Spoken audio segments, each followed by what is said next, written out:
Everybody can win this year.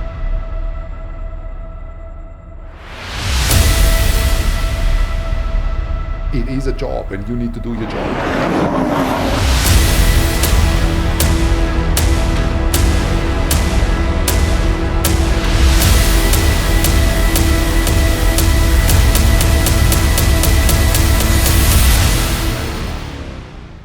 Hi Toto, thank you so much for taking the time. How are you doing? Fine, thank you for having me. It's been a long time since, actually it's not been a long time, I've been in Monaco 2 weeks ago, but it's nice to be here in February on a warm day, talk with you. No, we spent the morning with the kids on the beach, in t-shirts. I mean, yeah, it's unbelievable. It's really, that's one of the qualities of being in Monaco. And how come you're here now so much then? Well, I'm here in my function as a husband. As you know, my wife has become the team principal of Venturi, a Monaco-based Formula E team. And as life is always compromising between family life and the business, we are commuting between the UK, where our Formula One operations is, and Monaco. So I try to make the weekends for her, or at least be there a day a week, spend some time with the family. So it was very cool. I was watching a Formula E race, and the title at the bottom of when they showed you was "Husband of Toto Wolff, Team Principal of Venturi." So that was quite a cool caption at the bottom there.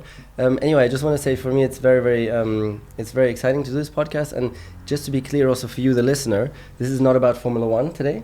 It's really about you as a person, because well, I have got to know you over the years, and definitely you're an extremely inspiring person. Don't worry, you don't need to thank me about this. It's fine. It's just the truth. I will over the interview. Yeah. So you're a very inspiring person, and I think that's why I really hope that today we can extract some lessons for personal progress, also for everybody who's listening, even for myself. I think that would be really cool. And I mean, to say the obvious, you're now one of the most successful team bosses and team owners that the sport has ever seen. In such a short period, which is phenomenal and testament to your skills in that position. 5 times champ now, with the possibility of extending that, obviously. So that's just very impressive. If you're listening for the first time, please subscribe to the podcast. So I want to hit the ground running. You are more than a racing boss. You are an entrepreneur at heart, really, and that's your. Oh, so Toto's phone is just gone. So if there's some quiet periods in this podcast, please don't worry. It's Toto checking lap times, because the Formula One test is coming to an end, and the iPad is right in front with the live timing. So we'll give Toto the time on that. It's just Andy Cowell, our engine boss, who takes it. So did the engine just blow up, or is it okay? No, I think it's fine. It's okay? Yeah. If it would have blown up, it would have been a call and not an SMS. Exactly. So I want to jump right in. We've spoken a lot about over the years, and something I always love to hear is one of your coolest business success stories as a teenager, really young. Straight away, you're such an awesome businessman.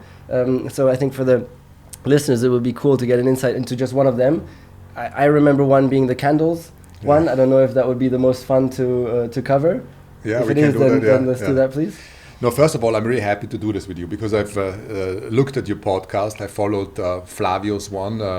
It was very funny and also very interesting for me how Flavio was running the team 15 years ago, obviously in a very different environment. So I think it's a great channel you have created, and it's always good to talk with you, because you as a racing driver and as a sports person have been equally inspiring to me at the beginning. And I remember our first encounter when you just joined Williams, and when you joined Mercedes, you were keen to have your race engineer, Tony Ross, who was still at Williams, where I just became a shareholder. And I remember it was the DTM Christmas party, and I didn't know you, but you approached me and said, "You're the guy who's just joined Williams." And I said, "Yes." And you said, "I need my engineer." And and you said no. No, I said, "Let me think about it." And I found it really, it gave me another clue on why certain people are successful. And it's because they just focus and give it all, and you were keen in just having that guy, and you approached me straight on, and that was impressive for me, because you were still very young back then.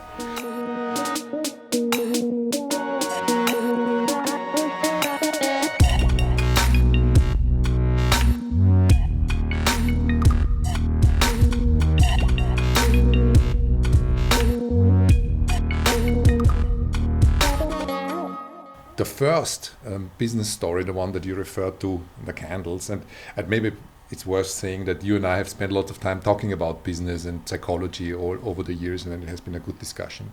But the candle story was interesting. It is a story about supply and demand. And many years ago in Austria, I don't remember exactly when it was. I think it must have been in 1990, probably. There was a political right shift in Austria that was something that we, as the young generation, were not happy. And what has been organized in the city center of Vienna was a protest. It was a silent protest with the topic of lighting a candle and walking in the evening. It was winter, and walking with the candle and protesting against racism. And I thought that's really a nice initiative. So we went to see the organization, said we'd like to support that by selling candles, and we would give a part of the profit to the organization. And so you really thought it was nice, or you just thought, let's make some money out of this? No, first of all, you need to be behind things with passion, and I thought it's really nice. It's something we must do and must support. And when I went to see the organization, they said, we're going to support you. We're going to give you T-shirts and badges, and if you give us a little bit of your proceeds, that's fine for us. So I thought there's going to be a few thousand people in the city of Vienna that evening. They are not going to have any lights or candles. So I found out where the only candle producer around Vienna was, and I went there and said, I'd like to buy all the candles you have on stock. I think it was 25,000 candles or something around that. And he said, are you sure? I said, yeah. What's the price? And we figured it out. It was a couple of shillings, so what was today 10, 20 or 30 cents. And it was more than 25,000. It was 125,000. 100. Yeah. So I figured out how can I finance buying those candles? And so I presented the deal to a friend and said, let's make 50-50. We put all our pocket money in. And then we had a logistical problem that was, how do we get 125,000 candles from the factory into city center of Vienna to sell them? So we organized lots of cars. My mother helped me, and we got a little minivan, and we drove the candles to the apartment. And on that particular day, the whole thing started, and we deployed our best-looking girls and most active proponents of anti-racism in Vienna at neuralgic places. Everybody got a box on the floor of candles with a few hundred candles, and off we went. And the protest was due to start at 6 o'clock. And until 3, we sold a few hundred. So it was a terrible business. I was running behind the hotspots and asking how it was going, and I said, it's not going at all. And then the day continued, and at 5 o'clock the business started to start a little bit. And by 5:30, when the people started to get into the city center to walk, it was unbelievable. It was a huge wave of demand that came over us, and I and my friend, we were running around because the people said, we have so much coins and little money in our pockets, we are worried for security, you need to come. So I was running around, it was freezing cold, I was in a t-shirt and just collecting the money from the pockets and bringing it back to the apartment. It was not a lot, it was shillings, a few euros. And then at 6:30 or 6:45 we were sold out. We felt like the best businessman in the world, and it was a success. And it showed that if you can create demand for your product, it sells. How much money did you make? Do you remember? I don't remember. I think it was 20,000 shillings, which was a lot. It's like 1,500 euros or 2,000 euros. Yeah. But I was in school, and back in the day, add a zero to that 25 years or 30 years ago. How old? I was 17 or 18. Cool. And is that a turning point for you, where you think, damn, I've got this. I know how to do this stuff better than anybody else, and I love this? No, not at all. But I remember the feeling in the apartment, having that money. That was so much. I mean, it was 2-3 years pocket money that we made in that evening, and it was good fun too. And I realized it's a mixture of enjoying what you do, having a purpose, because fundamentally it was about the protest. And then we gave some, we contributed some to the organization, and of course there was a big profit for us.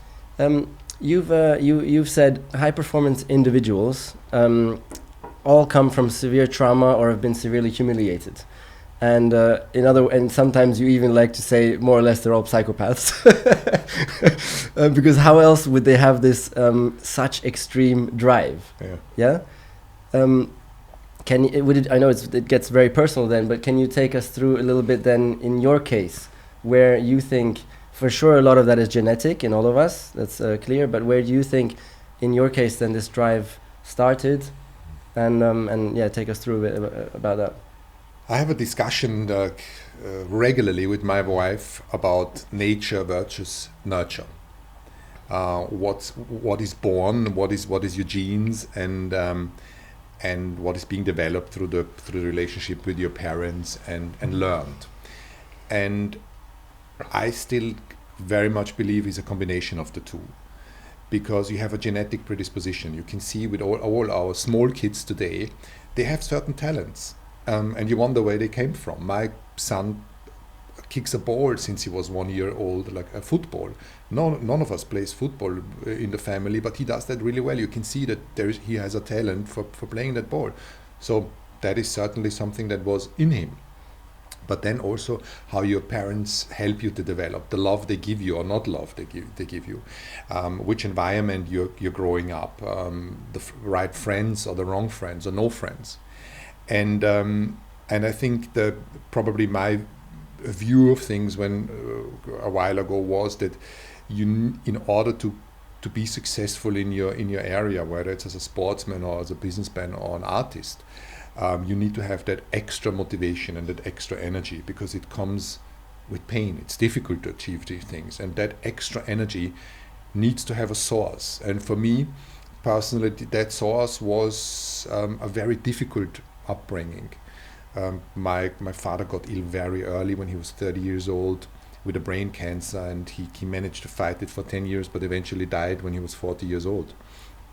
And my mother brought us up. She was a doctor for a hospital in Vienna, and there wasn't really any financial background. And she still managed to get us going into my sister and I in a private French school in Vienna, because she felt that the languages were important. And so I was in an environment with kids that could afford a private school, but I couldn't really. So we had situations that we were taken out of class because the school fee wasn't paid. I think I was 12 or so, and my sister must have been 9 or 10. And I was called, so the door opened in an afternoon of the class, and a secretary of the director came in and said, Toto, can you please come down? And I came down to the director's office, and there was my 9-year-old sister sitting at the table. And the director said to us, we have a problem, unfortunately. Your school fee isn't paid for a long time. Wow. And please pack your bags and go home. Wow. So I needed to go back to class and pick up my bags. Some of my friends in class, the stupid ones, were saying, "You're so lucky, you can go home." But the humiliation of packing your bag because your school fee isn't paid. And then I got down, took my sister. We had to walk through a park to make it to the tram, and then the tram back home was a 45-minute tram journey to explain to a 9 or 10-year-old girl why she had to leave class and why we had to go home early. And these things sit really deep in me, and this is certainly something I try to overcompensate. So a lot of that then is also is recognition, yeah, recognition from others, because humiliation is not getting recognition from others. Yeah, I think it was more my fulfilling my own expectations. I felt as a child let down in some way, because you're dependent on your parents. One was working very hard, the other one was not there anymore. And I wasn't empowered as a 10 or 11 or 12-year-old to make my own living and to sort out my problems, but I was dependent. And the moment I grew up as a teenager, I felt I need to take control of my life and give myself better opportunities and to my family and my kids. And this is the drive. It's less the recognition, the external recognition, that doesn't matter so much for me. It's actually meeting my own expectations, what I think I can realistically achieve. So a good point, actually. one thing I were to ask you, because you are an example that doesn't really fit into my model. I'm an outlier. No, I think you have your My own... mental trainer says that to me as well. I don't fit in his models. Yeah, you don't fit in my mine mental either. coach. I mean, you have your complexities. And I've got the... So what are my complexities? What are your complexities? I think you push very, very hard in order to achieve your goals. You know a thing or two about that? Yeah, I know a thing or two about that, and I think that's important.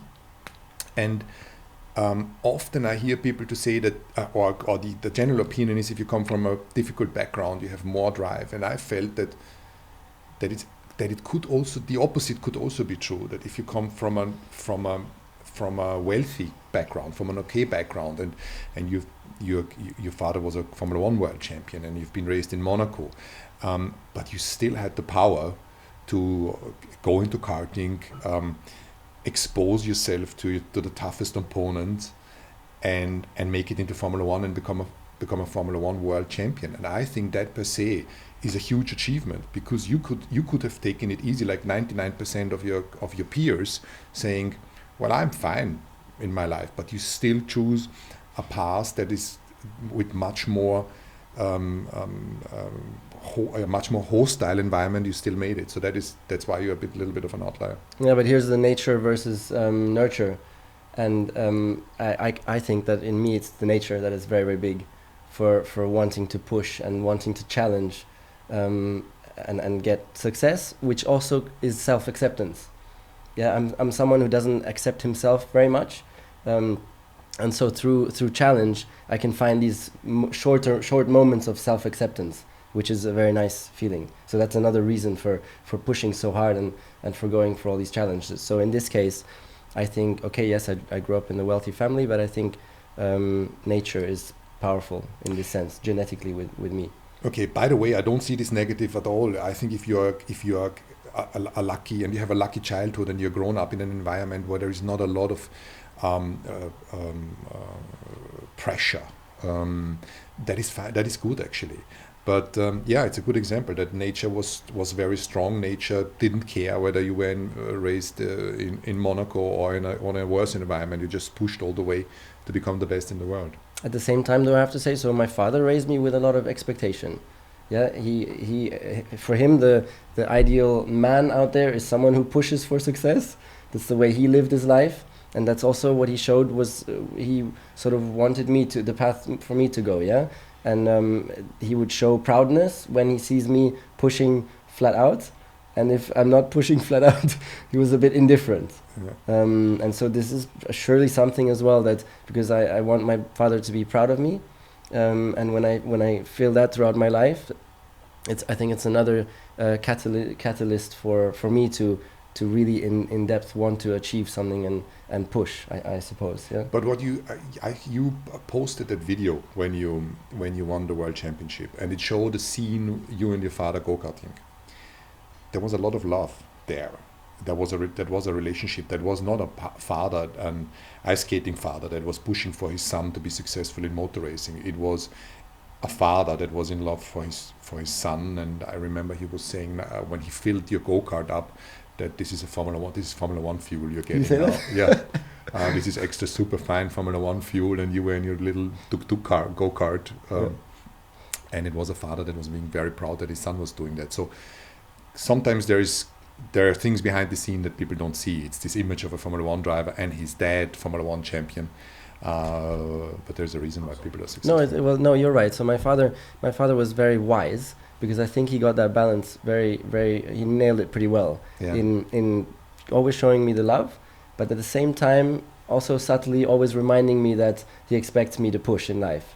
And I think it was a very good balance, which has taken me to where I am today. And even then, when I got to F1, he followed me very, very closely all the way to F1. And when I got to F1, we had an open talk, and we both sort of came to the conclusion as well, and I think he realized it very much on his own as well, that it was best for him to step away, and he didn't actually come to races anymore, because he saw also that it added pressure for me when he was there, because I wanted to impress him.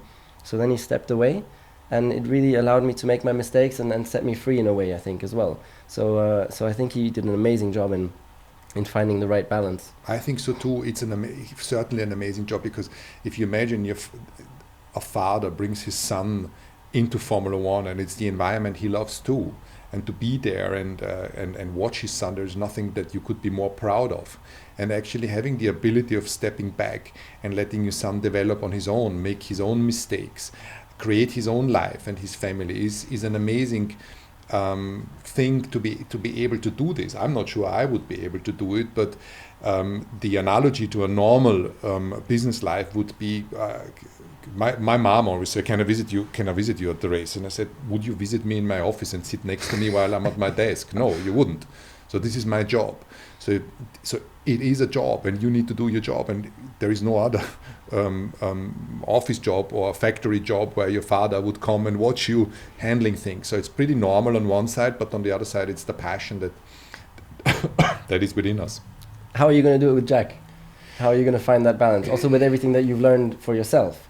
You know that pushing with such a drive is not always equal to happiness as well.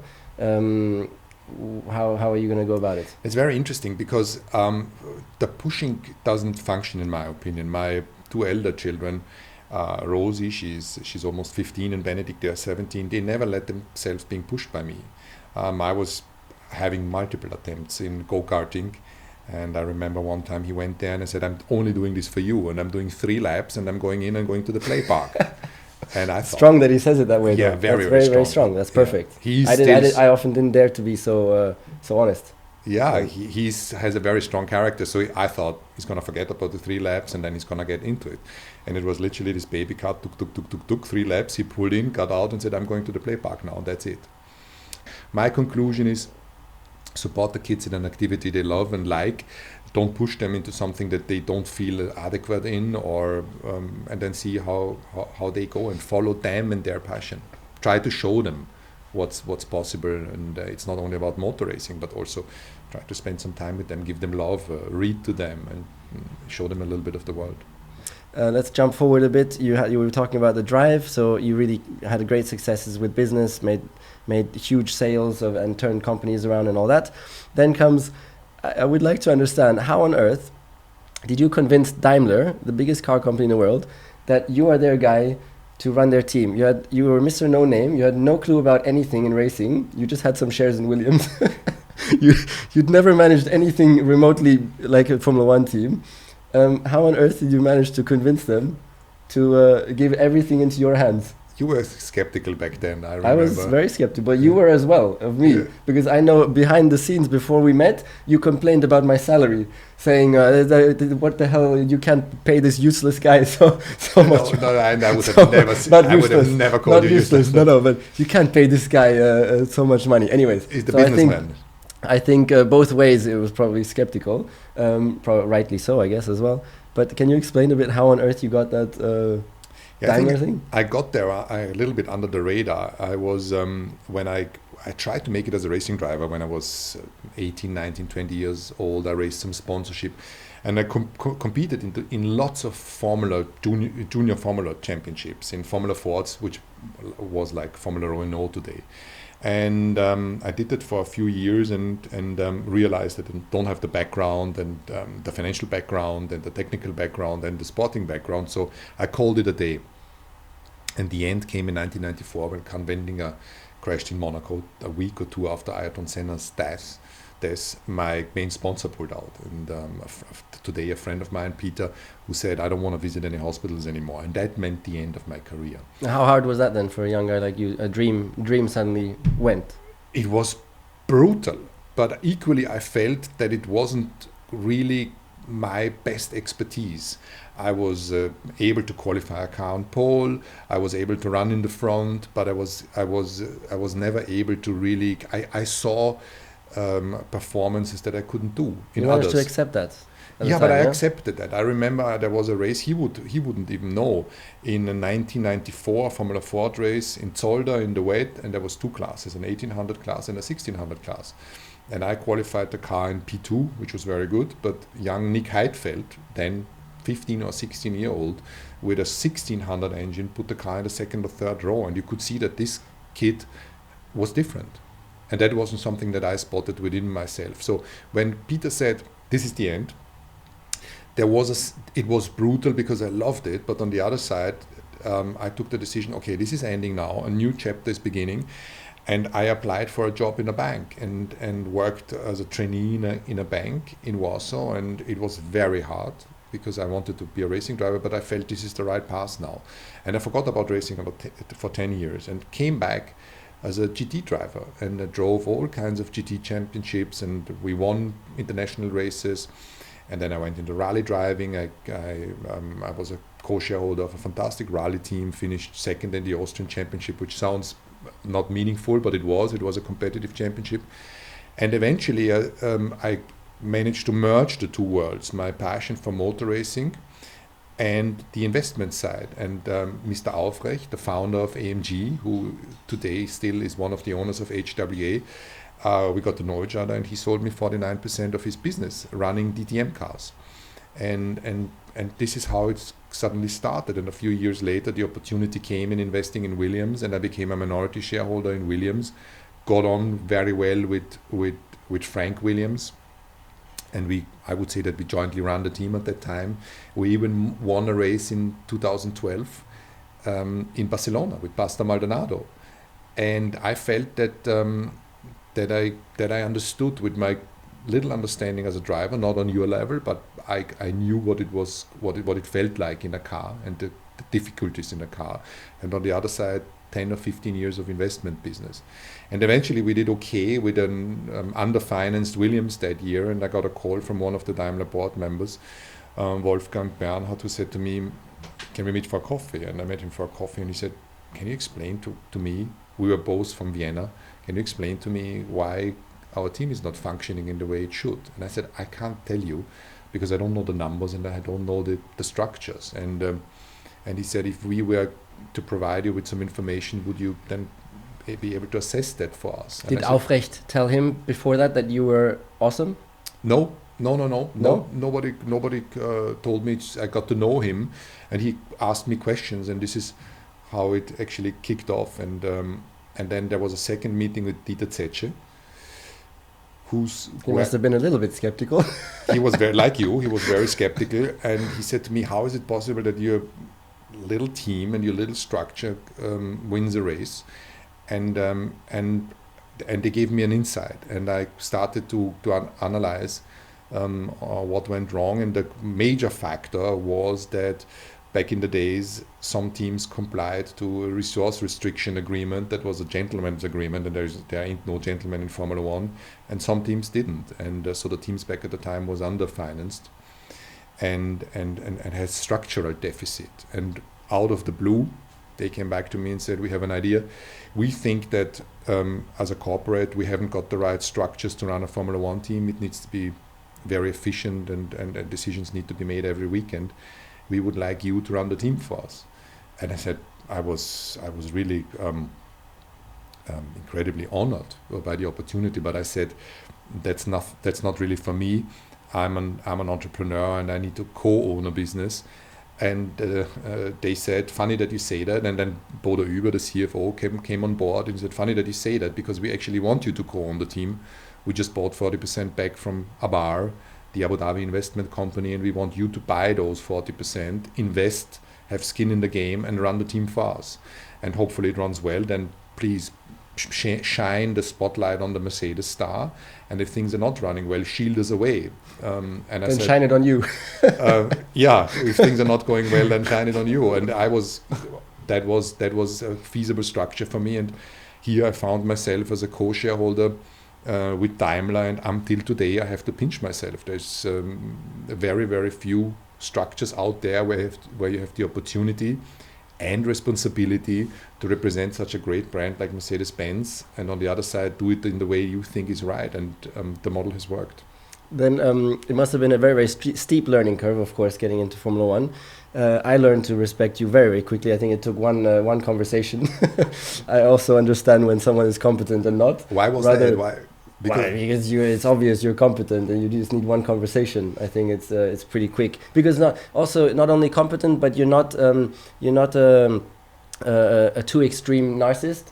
you also have empathy, and you're able to put yourself into the minds of others and understand, and you want to learn, and all these, and those are something that I resonate very much with, those kind of people, because I'm like that as well. And so for me it was very, very clear quickly, and of course just cleverness, which also comes across very quickly. I think, you know, narcissistic behavior and egomans fail eventually. They can go a long way, but there is going to be a moment where they really believe that they are the real deal.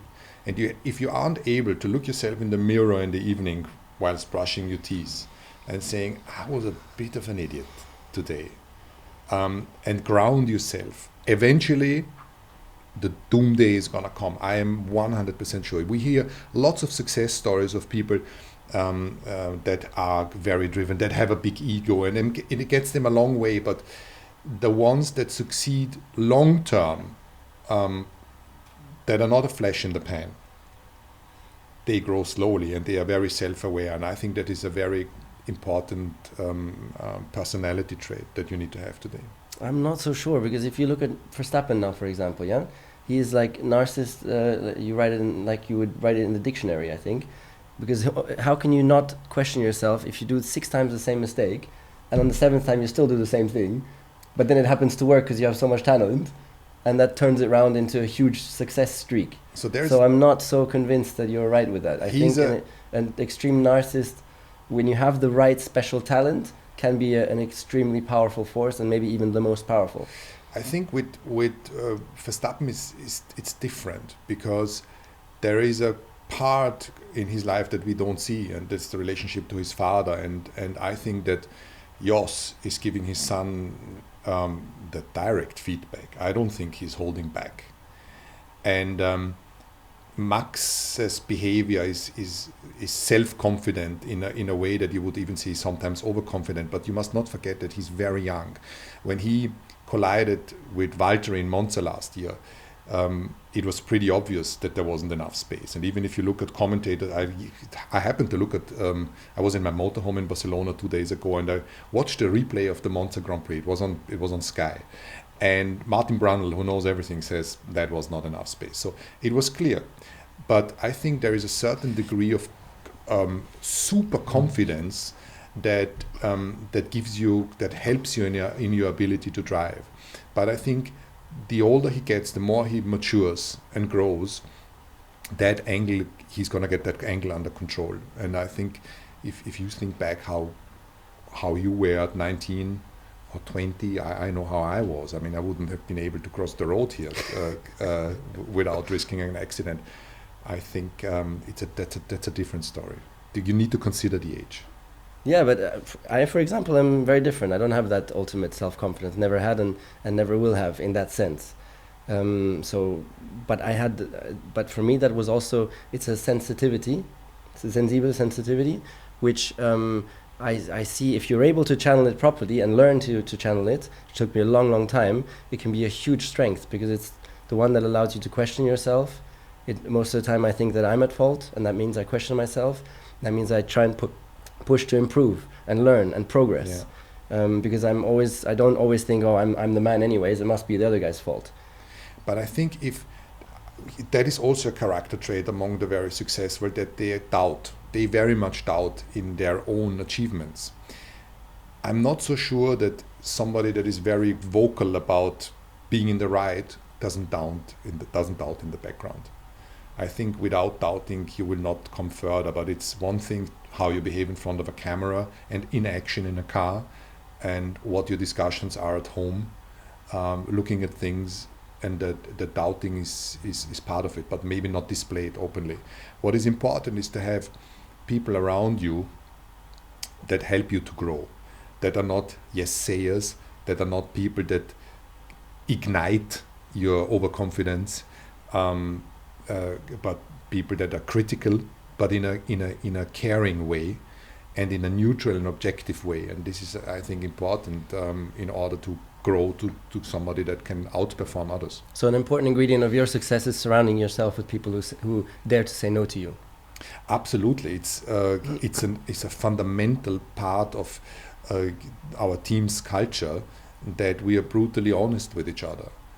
If I would have yes sayers around me all the time, I wouldn't be, and not being pointed at my shortcomings, which I anyway, most of them know for myself, but you know some of the guys, I have a lot of pushback from James Allison and from Bradley on communications, and that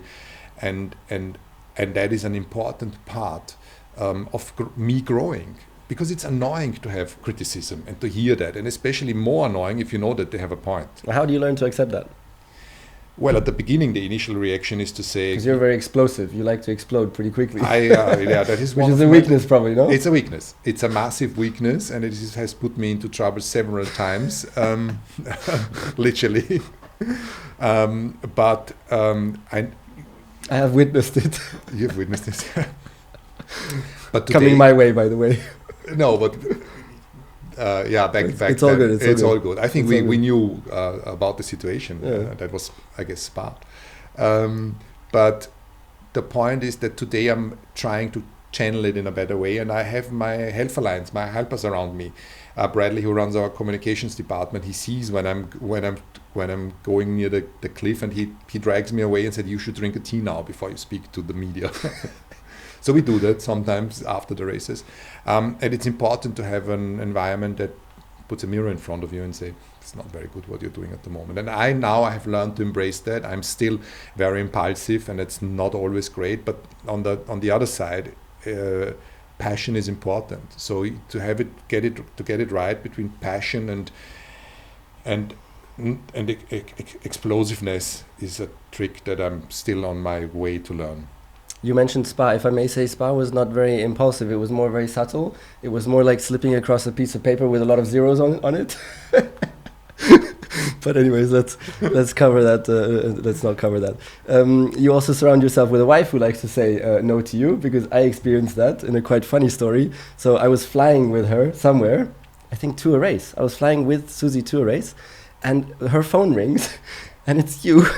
It's you, and you say on the phone, the whole team was just racing on bicycles in a peloton, yeah? So we were all side by side in one big bunch, racing on the bikes flat out, and the guy in front crashed, so the whole team is wiped out. We've got broken arms, broken legs, broken ribs.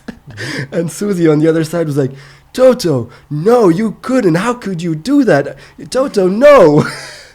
Yeah. So I definitely witnessed that Susie is very, very strong in her opinion. But I remember in her opinion towards you. She's very strong, and before we talk about that, I remember your reaction also, because we were a bunch of people, and you were with her on a promotional event, and your first question was, this was the very intense fight with Lewis. Was Lewis on the bike tour? Was Lewis on the bike tour? That was your question. I thought the championship was in the bag. The championship was in the bag if he was in the peloton. He wasn't that year, it was the year before.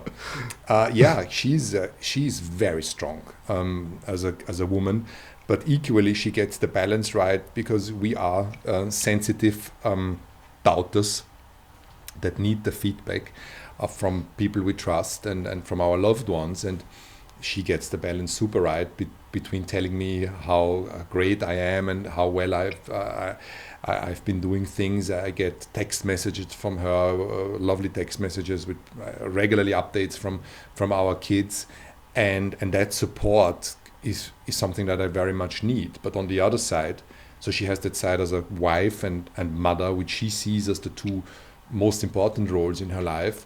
But then she's my biggest critic, and she has her own career, and she will say no to me, and that happens every day, and it's something that I very much enjoy. And you see, we're here in Monaco. It's where she works. I'm here, so I've followed her, and that balance in a relationship is so important, that you give your wife love and equally scope to grow and fulfill her own dreams. Do you have a mental coach? Loads, yeah. Mental health is still a very, very much a taboo topic, and I think all of us struggle in a certain way. But if you grow beyond a certain pain threshold, you need to seek help and consult people, and I've always done that. When your tooth hurt, you go to a dentist, and if you struggle mentally, And that can be on very low levels heartache because you split from your girlfriend as a young man, or pressure in the job, not sleeping well. I've always consulted people that I thought are more intelligent than me and more competent, and I still very much go to somebody that I've met 20 years ago and that helped me in difficult periods. And I have I would say an arsenal of weapons, and I've taken that beyond the sheer talking to mindfulness and a management coach that is working in the team as well. We have deployed mindfulness meditation over the whole company. Really? Yeah. Oh, that's so awesome. Yeah, it's awesome. Actually, I remember. I still remember. You were that. still there, but now everybody. Headspace app, I think, no? With the Headspace app also, yeah. but Awesome. It helped us to overcome burnout-like syndromes. After 3, 4, 5 years of success, you will suffer from fatigue or from lack of motivation, and that helped. And I have taken very much an interest in psychology, and I love to speak to people who can help me to overcome my pain and my struggles and make me a better man.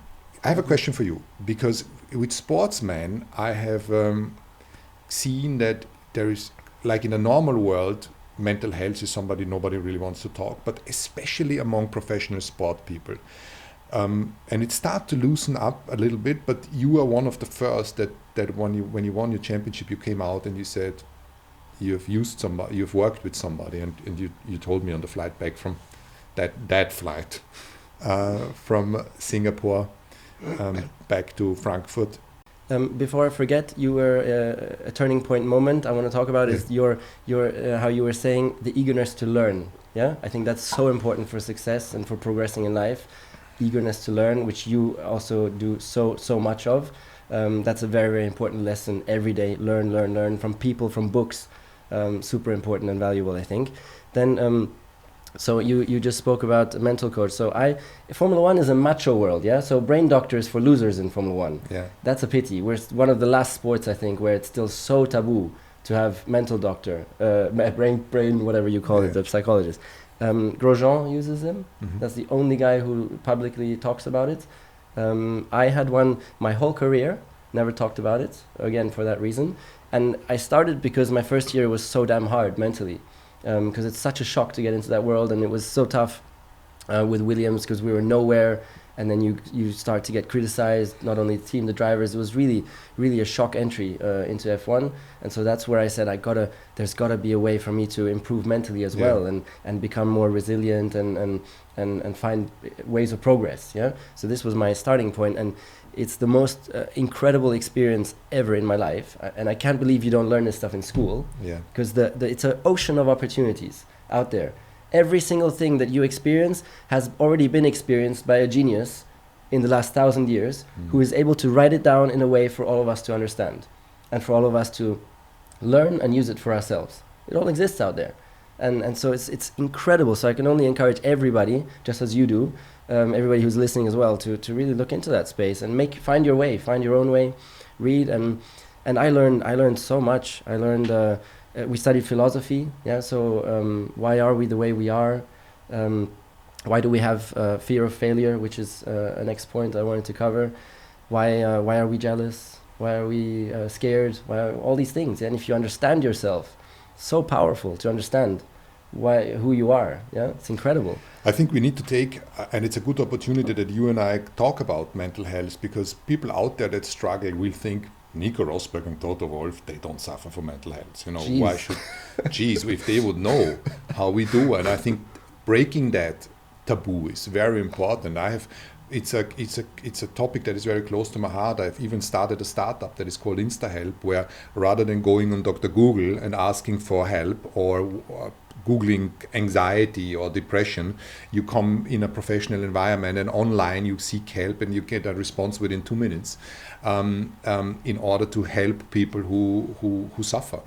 Super important. And the more successful the people are, the more they suffer. Is an experience that I have made. I have not thought that some of the people that I have met that I was lucky enough to meet throughout my career, that you look into a facade and you think that guy is the most happiest because he's the most successful, and then you look around him and you see how much he struggles.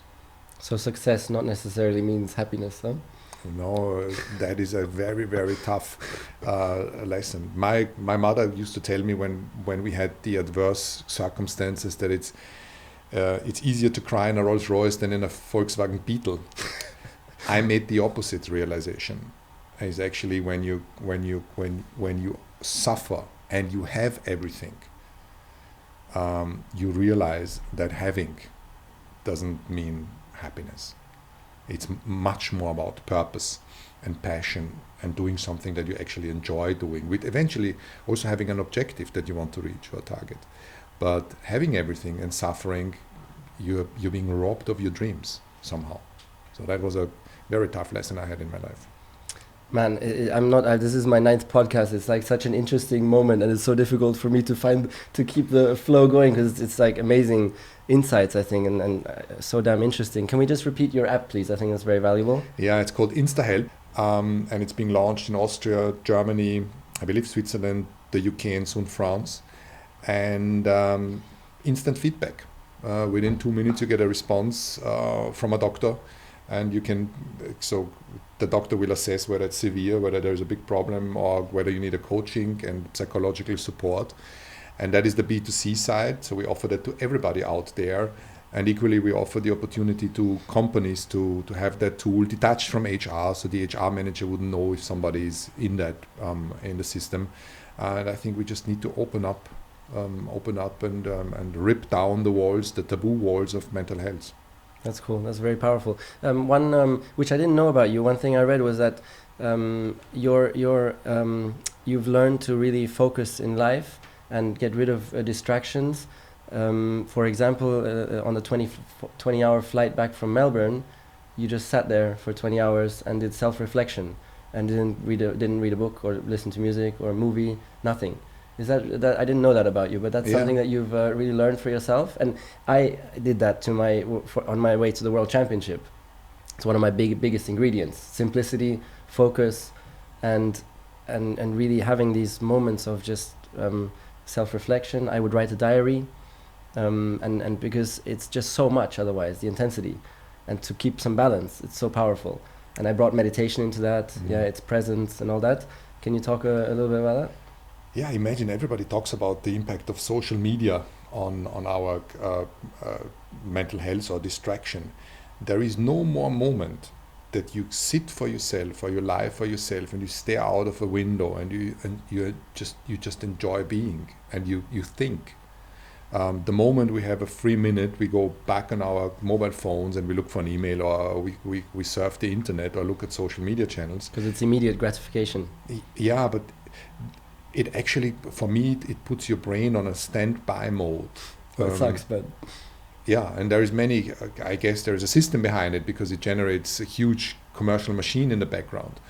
But I have found out for me, and I'm not completely immune to it. I find myself sitting in an airport and having a free moment and grabbing the phone, but I have the discipline now of putting it back.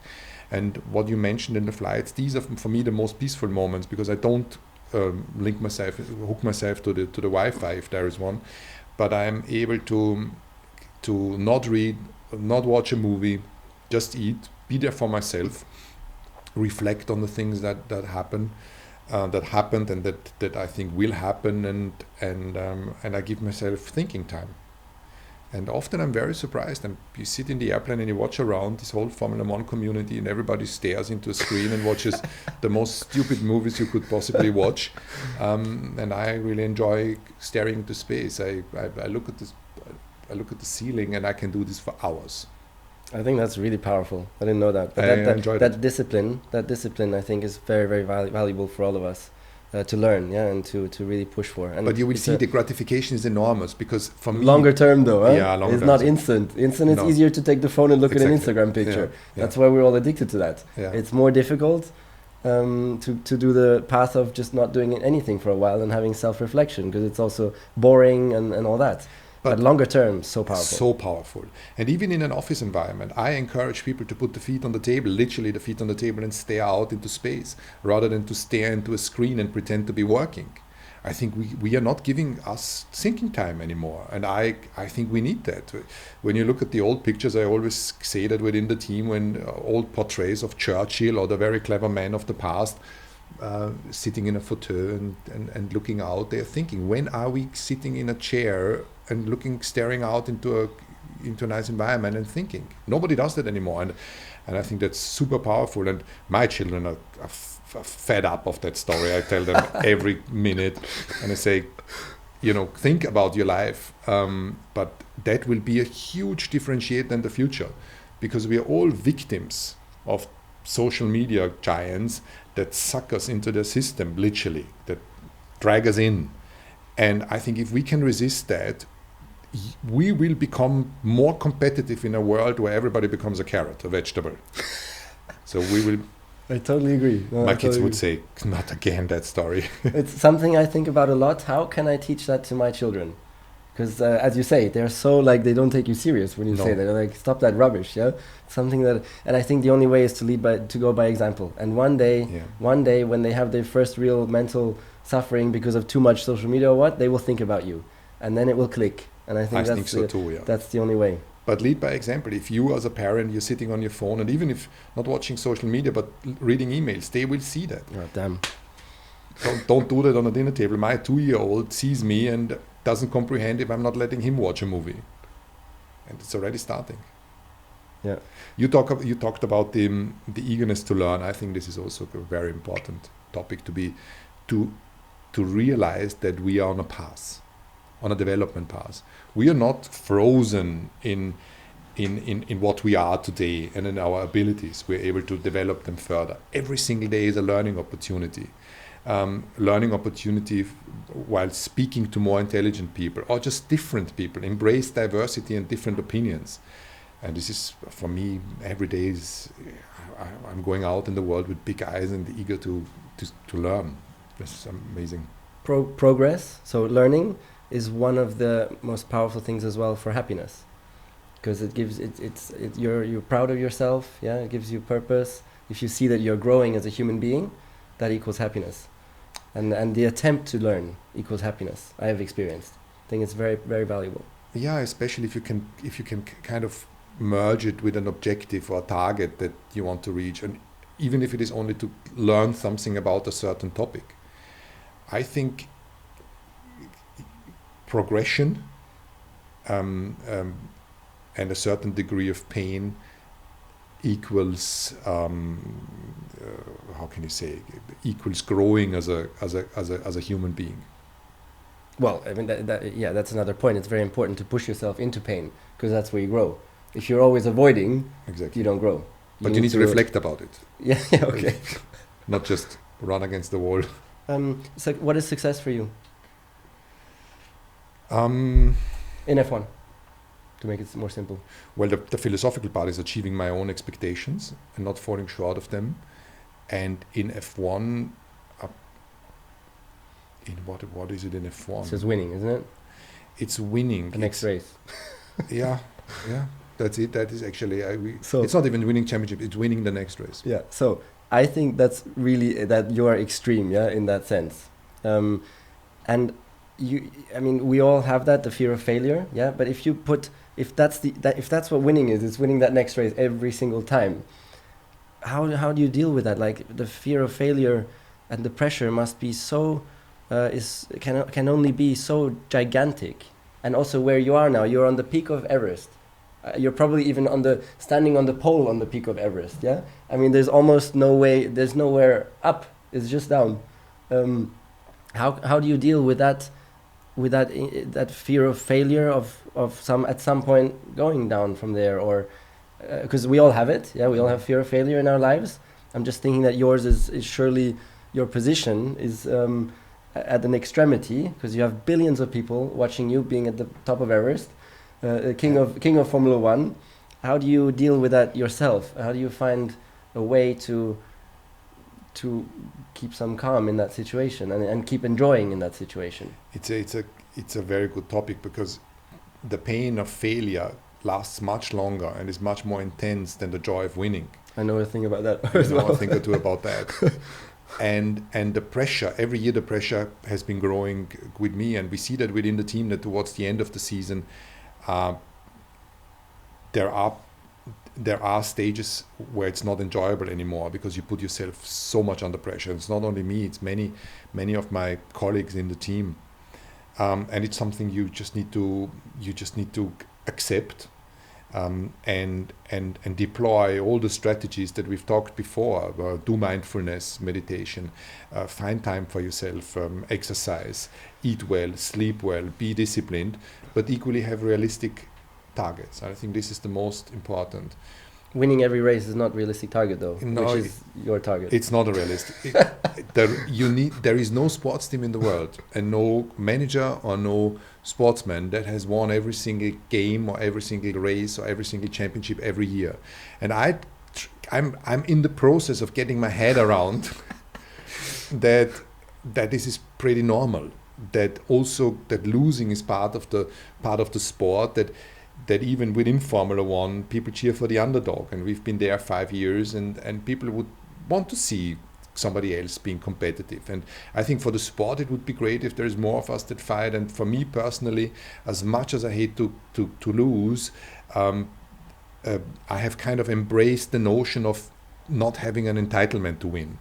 Everybody can win this year. I take it as a new challenge, but equally, you're absolutely right. There might be a point where the pressure is just not sustainable anymore. And I remember a conversation with Jean Todt, who I rate a lot. He has been the most successful team principal so far, and he told me that in his last year there was a moment in his career when he stood on the grid in Monza, and the fear of failure was just so enormous that he decided to call it a day as team principal. That I haven't reached that point yet. I've been there at moments, but I haven't reached the point where my pain threshold was so high that I said to myself, I need to do something else. But that moment can come. But today I still enjoy the ride very much, and that could mean losing a championship. Enjoy the ride could mean losing a championship? No, I don't think so. I think if I've really given it all, I could overcome the pain. Yeah, in 5 years. It would take a while. But this is one. So when we used to negotiate, one way to reduce your fear of failure is to make the worst case scenario look good. Yeah, and repeat that in your head. Yeah, when we used to negotiate, you would even tell me the worst case scenario. Yeah, so it's like you're thinking it through your head and telling it to me at the same time. So yeah, if it doesn't work with you, well, then I have to take Alonso or whatever else, and then you're making that good in front of me. Yeah, so I always thought maybe you're very good at making the worst case scenario look good, so that there's no big risk for you, because worst case is not too bad. That's one way for sportsmen to reduce their pressure and fear of failure. Is this something that you've considered or worked on, or apart from in negotiations? First of all, we are living in our own little bubble. There's much more important things than the next best contract of Formula One championship. Easy to say, but you don't live that. We do that. We had actually an offsite with our leadership. You don't, not in your brain. No, I said there is much worse than not winning a championship. So when doesn't you work. think Doesn't work. It works a bit for me. It works for me a little bit. Doesn't work. I saw your face after losing Monaco last year, which was just one race and not a championship. So that doesn't work. Yeah, that was pretty bad. Yeah, I agree. But you still need to. This is work in progress with me. I think eventually I will get there and be able to accept. But what was your question? I forgot the question there. No, well, the Mount Everest. No, if you work on making the worst case scenario, which is then not winning the championship. So Ferrari wins, you're second or even third, and Red Bull comes second. That you work on that and repeatedly make it look okay in your mind. Because then the worst case is not so bad. I think you need to plan ahead, and you need to look at all scenarios. Whether it's in business, you launch yourself into a project, in my opinion, only if you can cope with the worst case. Exactly. Well, this is what I was trying to get to. Yeah. So, and in our negotiations, I remember in the past, I think being transparent is so important, because laying out to you the options that were there was not a matter of pressure or so. It's just my thinking of where we are as a team. And today, as a team, all points go back to zero. We have a super group of individuals and the right amount of resources, but it's not a given that we are winning this championship. And that releases pressure, also releases pressure within the team.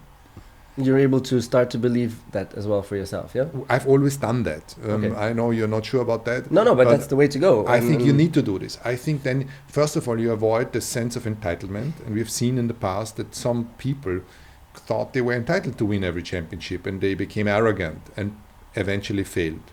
That's one thing. And on the other thing, it's a pressure release valve. Because finishing second or third in a given race or in a championship is not the end of the world, as long as you can say to yourself, you've done the best job possible, and then let's come back. And anyway, it needs the narrative. The underdog becomes the hero wins, the hero fails, the hero comes back, and everybody loves the hero. Trying to get my head around the second last bit. Final topic would be leadership, because I know that's your absolute specialty. Put people in. I think one very important thing in Mercedes, before you arrived, everybody was scared to speak up, and you have managed to change that. Yeah, can you say? And you've always said it's a way of putting people in feel safe. Yeah. To speak up. That's the key ingredient. Can you talk a little bit about that? How you've managed to do that in Team Mercedes to grow that culture? I think first of all, it's important to put an organization in place with the people that report to you and that you interact with, and that you believe in them. You believe in a personality. You can recognize pretty quickly if somebody wants to bullshit you or not. And I think it's that first, this instinctive feeling whether somebody is doing a decent job and knows what he's talking about. And once you've put the team together, and that is a process that took a year for me to find out who I thought was competent and had the right values, then you need to empower and trust. And we have a motto in the team, which is see it, say it, fix it. And that means that you need to be able to speak up. You need to be able to tell your boss, we've made a mistake. And only then, if you have a culture of complete transparency and honesty, only then you can improve as a team. You're not hiding anything anymore. You're not playing it conservative in order to just not screw up. I think we need to take risks, and we need to incentivize people for taking risks and come up with innovation. Scrutinize, talk about it, come to a joint decision whether we think it's good or wrong. But that brutal transparency is absolutely crucial in any organization. And how do you lead? How do you give yourself to encourage people owning up for mistakes? I give people relate very much to stories and images. It's much easier to then understand. And I'm coming from the scientific side. And what I'm saying is that when I see conflict or fear of speaking up, a typical example would be a discussion among two departments in Formula One, which one, or a difference of opinion.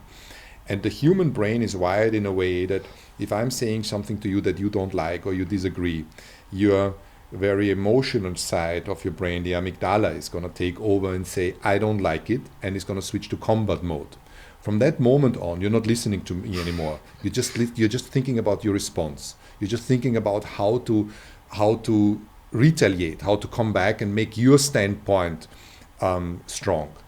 And what you should do is be aware of that reaction in your brain and try to be rational. And this sounds now maybe very scientific or bullshit. It's presence in the end. It's presence, but there is another rational part in our brain that is the prefrontal cortex, and that is the side of the brain that will say, okay, why is he having a different opinion? And I try to tackle that in a way to approach a different opinion with curiosity and not with combat. To say, why is Nico having a different opinion to mine? And then I will... We were always of the same opinion.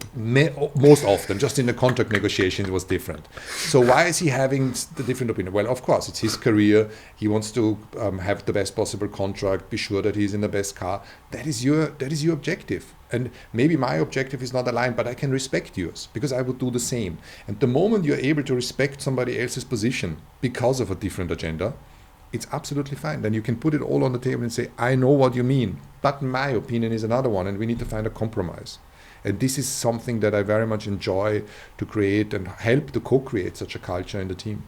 It's very powerful. Also, very often you start a meeting by admitting an own mistake. Yeah, I think which I think is powerful. First of all, meeting culture is very important, and there's lots of books about meeting cultures. But as a matter How many have you read? A lot of them. Really? A lot of them. Yeah, but That's some cool, of them are not realistic. There is a meeting culture, shouldn't be more than 5 people in a room, because nobody will be in the moment. Some of you will think about what to eat at dinner. Yeah. Others will check emails or think about the email, and 2 will be present. And you never have everybody in the presence. But so Flavio Briatore, previous guest, his way of doing it was hard limit 15 minutes. Yeah, but every single meeting. But there is a story to learn in there. It was maybe a bit old style, Jesus Christ. But he has a point. There's a reason why he was successful. That he obliged everybody to come to the point within 15 minutes. And I think that's a good strategy. So meeting culture for the boss to come into the meeting and maybe if there's tension, release the tension a little bit with a stupid joke, or admit the own mistake, allows everybody else to admit a mistake. And I see that in our Monday morning debriefs, whether it's me or some of the other leaders in the organization that would say, okay, agenda point number 1, I made a mistake. This is why I could have taken a different decision. And that is so powerful because everybody else more junior will look up and say, hold on a minute, if he can admit that, I can do that. And then we progress as an organization. One of the most important ingredients to success, isn't it? Because that's the only way for people to learn from mistakes. Huh? Absolutely. If you fear that you're being fired, or you lose your position or your standing because of a mistake, that's a big problem. Thank you very much. Just to end then, your target for life. Because success we've got, it's winning the next race. But what about for life, for happiness? Because I think in terms of success in Formula 1, it's still only the halfway mark. You want to achieve much, much more. But where's the target for life? How do you see your legacy? Where's the big picture? Where are you going? I think let's start with Are you sure of your way also at the moment? Yeah, I am. But even if it's so crazy. It's crazy, and it is a journey, and it's not going to last forever. And I'm not even sure that you can win every race, every championship you join. And this is something that I'm conscious about. And I embrace the challenge. For me, it's about enjoying the journey. As long as I can contribute to the team's success and make Mercedes and help the Mercedes brand out there, I will continue to do what I do. I will honestly assess if there is a moment where I either don't enjoy it anymore or I can't contribute in the way I think I do, then I will call it a day and will change my role maybe within the team or do something else. But the most important for me is my marriage is the single most outstanding thing that I'm trying to protect. To have a good relationships within the family, be the best possible dad for my children, even though as teenagers they don't always think that I am, but I try to give them a basis for a happy life for themselves, and then things will fall into place. And I'd like to be an investor one day back again and look at the world and look at macro trends and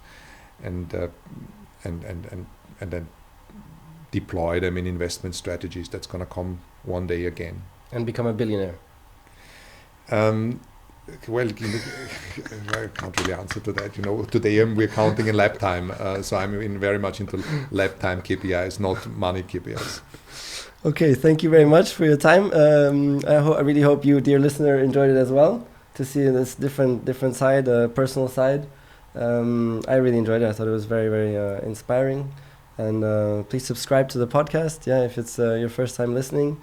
And let's and watch how you do this year again in Formula 1. I'm sure it's going to be an exciting season. No, Nico, thank you. Thank you for having me on the podcast. I am very excited to follow your second career. You have been as successful as you can be in Formula 1. You've become a world champion. You've ticked the box. You've shocked me on a plane journey that it was over. Sorry but about it was that. Crystal clear that there was no sense to argue with you about that. I couldn't tell you at that famous dinner in the plane though, because I would have started crying. I didn't want to cry. So no, but you said we need to have dinner on the plane. We had dinner, and there was for 2 hours you sat in front of me, and there was something you wanted to say. You saw a bit of tension, but you didn't. It was just on landing that you said it. No, but I have no doubt about your second career and the things to come. You're pushing us hard as you did before as a racing driver. The podcast is, I guess, just one of the many things you do, and really chapeau how you're doing it. Thank you. Bye-bye, everybody.